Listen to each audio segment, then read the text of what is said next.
नमस्कार दोस्तों, एकलव्य क्लासेज की यूट्यूब चैनल पर आपका फिर से हार्दिक स्वागत और अभिनंदन है। चलिए आज हम शुरू करने वाले हैं कक्षा 11 का, जो कि सबसे सरल पाठ कह सकते हैं, सरल लेसन होगा आपके लिए, सेल यानी कोशिका। तो बिना देर के स्टार्ट करते हो तो उसमें देखिए क्या पढ़ना होगा आपको। सेल के बारे में स्ट्रक्चर एंड फंक्शन यानी कोशिका का जो संरचना होगी और कार्य होगी विभिन्न भागों का, उनको पढ़ना होगा। तो देखिए सर्वप्रथम पहली हेडिंग आपकी बनती है डिफिनीशन यानी परिभाषा क्या होती है। तो देखिए यहाँ इंग्लिश टोटल हमने लिखा है, लेकिन उसका हिंदी रूपांतरण हम आपको बताते रहेंगे, उसको भी नोट करते रहिएगा। तो देखिए परिभाषा क्या होती है। The structural and functional unit of life is called as cell कहा जाता है, ठीक है ना। तो देखिए कोशिका की, देखिए द स्ट्रक्चरल मतलब संरचनात्मक होता है, फंक्शनल मतलब कार्यात्मक कहा जाएगा। तो कोशिका जो होती है वह लाइफ की संरचनात्मक और क्रियात्मक इकाई होती है। तो देखिए परिभाषा बनती है आपकी कि जीवन की संरचनात्मक एवं क्रियात्मक इकाई को ही कोशिका कहा जाता है। यह तो इसका हिंदी हुआ, लेकिन अंग्रेजी होता है the structural and functional unit of life is called as cell, ठीक है। उसके बाद आगे चलते हैं, डिस्कवरी की बात कर लेते हैं। तो डिस्कवरी ऑफ सेल, कोशिका को किसने खोजा? तो देखिए first time cell was discovered by, तो सबसे पहले कोशिका की बात करेंगे किसने खोजा था, तो खोजा था रॉबर्ट हुक ने 1665 ईस्वी में। कहाँ से?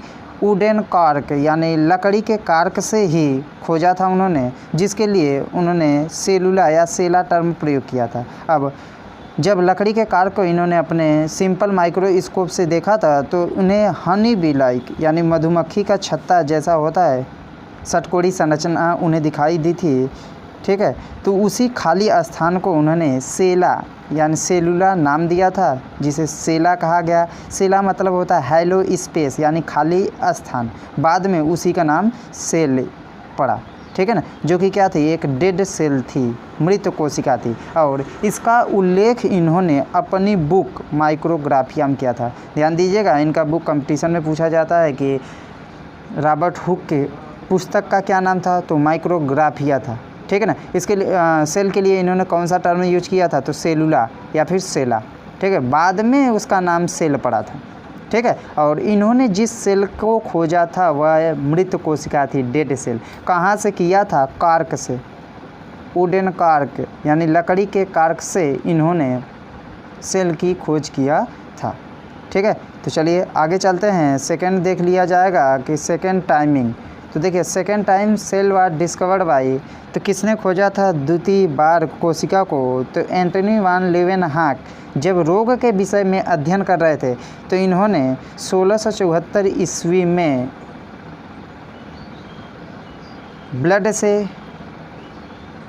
ब्लड को लेकर सिंपल लेकर कारक से वहाँ ये चेक कर रहे थे रोग के विषय में, तो उन्हें एक अजीब कोशिका दिखाई दी जो कि जीवित थी, ठीक है ना।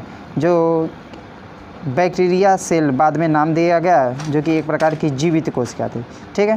तो उधर लिविंग सेल हो गया और फिर इसके पहले डेड सेल हो गया। तो डेड सेल की खोज किया था रॉबर्ट हुक ने और लिविंग सेल की खोज किसने किया था? एंटनी वान लीवेनहॉक ने। देखिए दोनों का सन याद रखिएगा, वो थे 1665 ईस्वी में, ये है 1674 ईस्वी में। इसके बाद बात करेंगे सेल थियरी, कोशिका सिद्धांत के बारे में। नेक्स्ट हेडिंग बनती है आपकी सेल थियरी, कोशिका सिद्धांत। तो देखिए सबसे पहले जर्मन के दोनों वैज्ञानिक हैं, तो एक बॉटनिस्ट हैं यानी वनस्पति विज्ञान शास्त्री, और एक जूलॉजिस्ट हैं, क्या कहा जाता है उसको? जंतु विज्ञान शास्त्री। तो जर्मन के बॉटनिस्ट और जर्मन के ही जूलॉजिस्ट स्लाइडेन और स्वान ने एक 1838 ईस्वी में, एक 1839 ईस्वी में कोशिका सिद्धांत अपना प्रस्तुत किया था। इन्होंने कई पॉइंट रखे थे, जिसमें हम 2-3 पॉइंट आपको बताने वाले हैं। तो देखिए फर्स्ट पॉइंट इन्होंने कहा क्या था? All living body are made up of, मतलब प्रत्येक जीवों का शरीर या प्रत्येक जीवित जंतुओं का शरीर एक या मोर सेल, देखिए 1 आर मोर देन रहना चाहिए, एक या अनेक कोशिकाओं से मिलकर बनी होती हैं। दूसरा क्या है, आर लिविंग सेल, मतलब प्रत्येक जीवित कोशिका made up of pre existing cell, मतलब अपने पूर्ववर्ती या पहले से उपस्थित कोशिका से मिलकर बनी होती है। इसको हमने रुडोल्फ विर्चो से लिया है, लेकिन ध्यान दीजिएगा फर्स्ट पॉइंट यह ध्यान दीजिएगा कि प्रत्येक कोशिकाओं का प्रत्येक जंतुओं का शरीर या प्रत्येक जीवों का शरीर एक या एक से अधिक कोशिका से मिलकर बना होता है। फर्स्ट पॉइंट यह लिखना होगा। सेकंड पॉइंट क्या लिखा होगा कि जीवों के कोशिकाओं के अंदर ही विभिन्न रासायनिक क्रियाएं संपन्न होती हैं। तीसरा पॉइंट यह लिखिएगा कि प्रत्येक कोशिका अपने पूर्ववर्ती कोशिका से मिलकर बनी होती है, यही रहेगा। उसके बाद देखिए आते हैं सेकेंड सेल थियरी किसने दिया था, तो रुडोल्फ विर्चो कई बार पूछे जाते हैं 1858 ईस्वी में, तो इनका यही कोटेशन है ओमनी सेलुला ई सेलुला। सेकेंड पॉइंट जो हमने बताया था सेम वही है कि प्रत्येक कोशिका जो होती है पहले से उपस्थित कोशिका से ही मिलकर बनी होती है, ओमनी सेलुला ई सेलुला। यह एक लैटिन फ्रेज होता है जिसका हिंदी रूपांतरण होता है, ठीक है। उसके बाद देख लिया जाता है कि टाइप्स ऑफ सेल के बारे में, तो चलिए देख लेते हैं टाइप्स ऑफ सेल कितने प्रकार की होती है, तो इसको भी देख लिया जाए। बहुत आसान है क्योंकि आप 9th क्लास से ही पढ़ते आ रहे हैं, तो चलिए देखा जाएगा।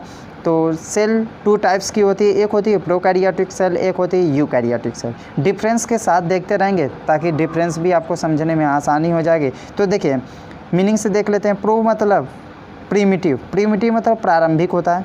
उसके बाद कैरियोटिक बना होता है कैरियन से, कैरियन मतलब होता है न्यूक्लियस, यानी ऐसी कोशिका जिसमें प्रारंभिक प्रकार का केंद्रक पाया जाता है उसे प्रोकैरियोटिक कोशिका कहा जाता है, ठीक है। ऐसे ही यूकैरियोटिक सेल देख लीजिए। यू मतलब होता है ट्रू, ट्रू मतलब एक्चुअल मतलब वास्तविक, और कैरियन है न्यूक्लियस। तो ऐसी कोशिका जिसमें वास्तविक प्रकार का केंद्रक या सत्य प्रकार का केंद्रक पाया जाता है उसे यूकैरियोटिक कोशिका कहा जाता है। अब देखिए एक एक पॉइंट हमने लिखा है कि जो प्रोकैरियोटिक कोशिका होती है उसमें न्यूक्लियर मेम्ब्रेन अब्सेंट, देखिए अब्सेंट का चिन्ह इस तरह शॉर्ट में लिखिएगा। न्यूक्लियर मेम्ब्रेन क्या होता है, अब्सेंट होता है, यानी कोशिका क्या कहते हैं सॉरी केंद्रक कला जो होती है वह अब्सेंट होती है किस में, प्रोकैरियोटिक सेल में, but nuclear membrane present in किस में, यूकैरियोटिक सेल में। उसके बाद न्यूक्लियस अनडेवलप मतलब पूरी तरीके से केंद्रक विकसित नहीं होता प्रोकैरियोटिक में, परंतु यूकैरियोटिक सेल में न्यूक्लियस वेल डेवलप होता है, मतलब पूरी तरीके से पूर्ण विकसित होता है। उसके बाद जो प्रोकैरियोटिक सेल में राइबोसोम होती है वह 70S टाइप की पाई जाती है। राइबोसोम 2 टाइप्स की होती है, एक 70S एक 80S। तो यूकैरियोटिक सेल में बोथ यानी दोनों 70S और 80S दोनों प्रकार के क्या राइबोसोम पाए जाते हैं। उसके बाद जितने भी सेल ऑर्गेनेल्स होते हैं वह प्रोकैरियोटिक सेल में नहीं पाए जाते। माइटोकॉन्ड्रिया, हरित लवक, गाल्जी का, लाइसोसोम जितने भी हैं लगभग सभी सेल ऑर्गेनेल्स प्रोकैरियोटिक सेल में नहीं पाए जाते। यूकैरियोटिक सेल में सभी सेल ऑर्गेनेल्स प्रेजेंट होते हैं। उसके बाद जो डीएनए होता है प्रोकैरियोटिक सेल में मुख्यतः एक कुंडलित होता है और डीएनए के साथ हिस्टोन प्रोटीन नहीं पाया जाता, अब्सेंट, हिस्टोन प्रोटीन अब्सेंट, और यूकैरियोटिक के लिए हिस्टोन प्रोटीन प्रेजेंट होता है। अब प्रोकैरियोटिक सेल के लिए जो एग्जाम्पल होती है माइकोप्लाज्मा, पीपीएलओ, प्लूरोनमोनिया लाइक ऑर्गेनिज्म होता है। उसके बाद बैक्टीरिया, जीवाणु कोशिका, ब्लू ग्रीन एल्गे, नीले हरे शैवाल होते हैं। उसके बाद इसमें क्या होता है एनिमल एंड प्लांट सेल, ठीक है। इसी के साथ आज के लिए बस इतना ही काफ़ी है। इसको आप नोट्स बनाते रहिएगा, इसके लिए हम PDF आपको प्रोवाइड नहीं करेंगे। प्रेजेंट टाइम में फोकस रहेगा क्लास 10 और 12 के लिए। आपकी क्लास आज से स्टार्ट कर दी जाती है। थोड़ा थोड़ा आप पढ़ते रहिए और हिंदी रूपांतरण में लिखते रहिएगा, नहीं तो आप ऐसे भी शॉर्ट में लिखेंगे तो ये ऐसे फाउंडेशन बच्चों के लिए रहता है, नहीं तो कॉम्पिटिटिव लेवल के जो बच्चे होते हैं उनको एकदम फैक्ट टू फैक्ट बताया जाता है, ठीक है। और जो लोग नए हैं तो हमारे चैनल को सब्सक्राइब कीजिएगा और इस वीडियो को लाइक कीजिएगा और अधिक से अधिक शेयर करते रहिए। फिर मिलेंगे अगले वीडियो में, तब तक के लिए टाटा बाय बाय।